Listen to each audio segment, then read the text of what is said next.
சே மனசாட்சிடா. நாம் இந்த வீடியோவில் என்ன பற்றி பார்க்க போகிறோன்னா, சூதுகவும் 2 காலையில் எக்ஸ்பிரஸ் அவென்யூ எஸ்கேப் சினிமாஸில் போய் பார்த்துட்டு வந்தேன். அந்த படத்தோட ரிவ்யூ தான் இப்போ பேச போகிறேன். ஃபினிஷிங்கும் இல்லை, கிளைமேக்ஸும் அந்த அளவுக்கு செட் ஆகலை. சிவான்னா ஆகும்னா அப்பப்போ சரகை போட்டுட்டு சரகு கண்ணுக்கு தெரிலனா பாம்பு தெரியுதுன்னு மாதிரி ஒரு காமெடி மாதிரி பண்ணாங்க. ஆனால் அந்த அளவுக்கு வேலைக்கு ஆகலை. காமெடி கொஞ்சம் நல்லா இருந்தது, பார்க்கவே ட்ரை பண்ணி டிஃப்ரெண்ட்டாக இருந்தது. காமெடி கொஞ்சம் சிரிக்கிற மாதிரி இருந்தது. கதை பார்ட் 1 என்னதான் நம்ம விஜய் சேதுபதி அண்ணன் நடித்தா மாதிரி வராது. எப்பா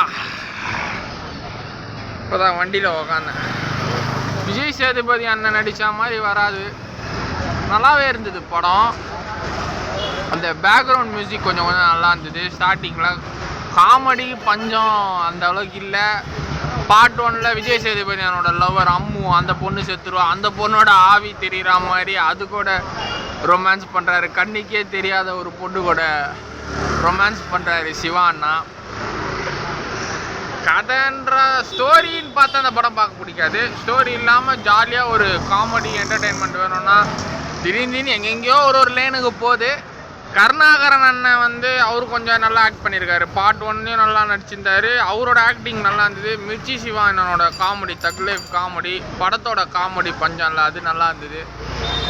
ராதாரவி டத்தோ, நம்ம ராதாரவி சார் அவரு கொஞ்சம் சிஎம் ஆக்டிங்கு படத்தில், அது கொஞ்சம் நல்லா இருந்தது பார்க்க. அப்புறம் MS பாஸ்கர் சாரோட அல்டிமேட் ஆக்டிங், அது சொல்லவே தேவையில்ல, அது நல்லா இருந்தது.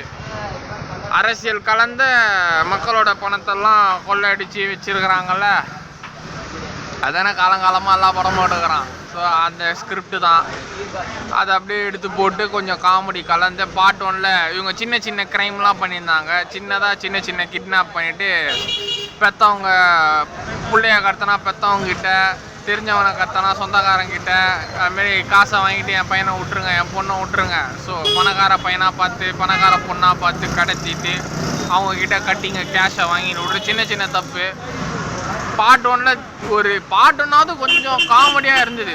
2013ல் வந்தது. அப்போ எனக்கு 8 வயசு. 2013னா அப்போ 12 வயசு. அப்போ 2013 நான் 8th படிச்சுருந்தேன். அப்போ வந்தது பார்ட் 1. என்ன இருந்தாலும் விஜய் சேதுபதி அளவுக்கு வரல. சிவானனோட ஆக்டிங்கு நல்லா இருந்தது. ஸ்டோரி இல்லை படத்தில். ஆக்சுவலாக ஸ்டோரிலாம் ஒன்றுமே இல்லை. பார்ட் 1ல் என்ன இருந்ததோ அதே தான் பார்ட் 2ல், ஒரு சேஞ்சும் இல்லை. இதில் நம்ம கருணாகரன் அண்ணன் சிஎம் ஆகிருக்கிறாரு. அதெல்லாம் மற்றபடி ஆவரேஜ் தாங்க, ரொம்பலாம் இல்லை. ஓகே, OTTலே நீங்கள் பாருங்கள் பிடிச்சிருந்தா.